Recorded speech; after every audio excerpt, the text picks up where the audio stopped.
మన VVIT university, absolute discipline, absolute education.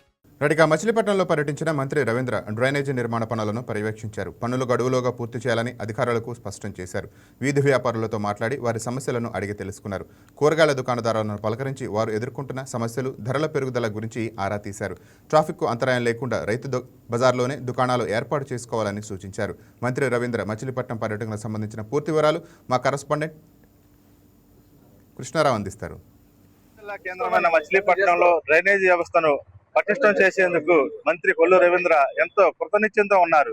దానికోసం ఇటీవల ఆయన మచిలీపట్నంలో ప్రతి రోడ్డును, ప్రతి డ్రైనేజీని సందర్శించి వాటిని అభివృద్ధి చేసి మచిలీపట్నంలో మురుగునీటి సమస్య లేకుండా చేయడం కోసం పక్కా ప్రణాళికతో వెళ్తున్నారు. దానికోసం అమృత 1, 2 నిధులను కూడా వెచ్చిస్తూ ఆయన పర్యవేక్షిస్తున్నారు. ఇటీవల అనేక చోట్ల శంకుస్థాపనలు జరిగినాయి. ఆ పనులు ఎలా ఉన్నాయి, వాటి వేగవంతం ఎలా ఉంది, అధికారులు కానీ తర్వాత అక్కడ చేసే పని విధానాన్ని కూడా ఆయన స్వయంగా పరిశీలిస్తున్నారు.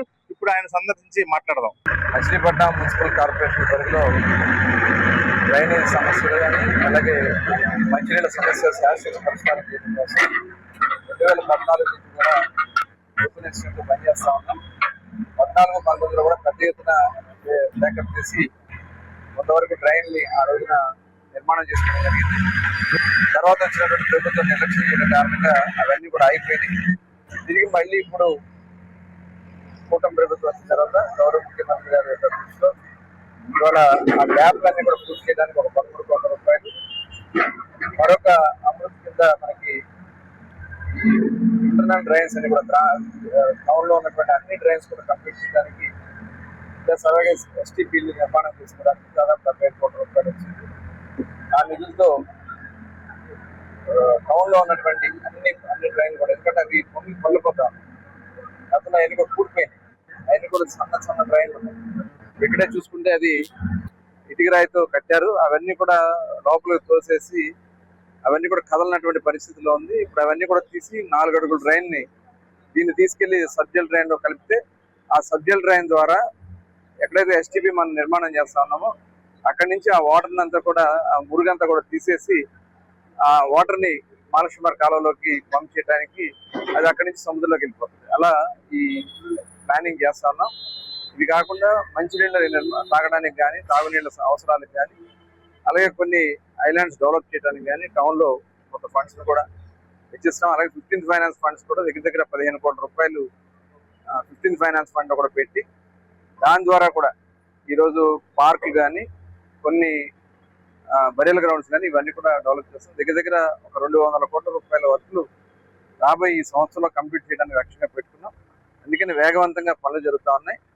అలాగే ఇక్కడే మన చెరువు కూడా మొన్ననే ధర్మాన్ చెరువును కూడా చేసుకోవడం జరిగింది. ధర్మాన్ చెరువు కూడా ఇప్పుడు చాలా వేగవంతంగా పనులు జరుగుతున్నాయి.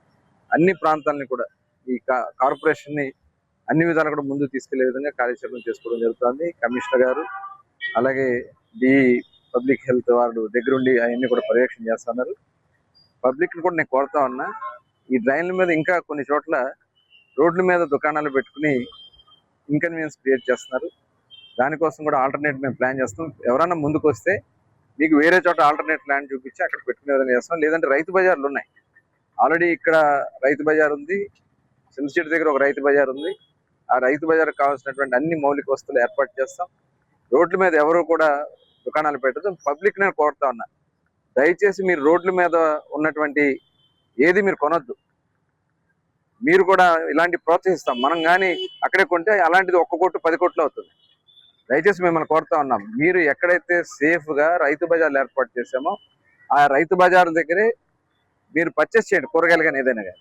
అట్లాగే ఫ్రూట్ బజార్ కూడా త్వరలోనే మేము ఏర్పాటు చేస్తాం.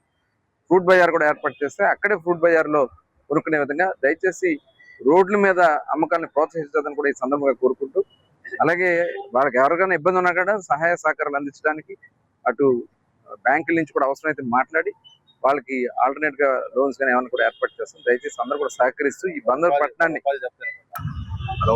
వాళ్ళ ఉపాధిని ఎట్టి పరిస్థితుల్లో మేము దెబ్బతీయాలని కాదు మన నగరాన్ని కూడా మనం చూసుకోవాల్సినటువంటి అవసరం ఉంది. ట్రాఫిక్ చూసుకోవాల్సిన అవసరం ఉంది. ఎందుకంటే యాక్సిడెంట్లు అవుతున్నాయి. మొన్న చెప్పారు అక్కడ ఒక ఆయనేమో పాల బూత్ పెట్టాడు. ఆ పాల బూత్ పెట్టిన దగ్గరేమో ట్రాఫిక్ అంతా రోడ్డు మీదకి వస్తుంది. ఇంకొక ఆయన టిఫిన్ దుకాణం పెట్టాడు ఈ పక్కన. ఆ టిఫిన్ దుకాణం బండి మళ్ళీ అవన్నీ కూడా రోడ్డు మీద పెట్టాడు. ఆ ట్రాఫిక్ ఇవన్నీ కూడా అయ్యి అక్కడ యాక్షన్. ఇలాంటివి కదా, అందుకని రైతు బజార్లో మీకు స్టాల్స్ ఇస్తాం, అక్కడ కావాల్సిన ఉపాధి ఇస్తాం, అవసరమైతే బ్యాంక్ నుంచి సపోర్ట్ చేస్తాం. దయచేసి సహకరించండి, బందరపట్నాన్ని సుందరంగా నిర్మాణం చేసుకుంటాం.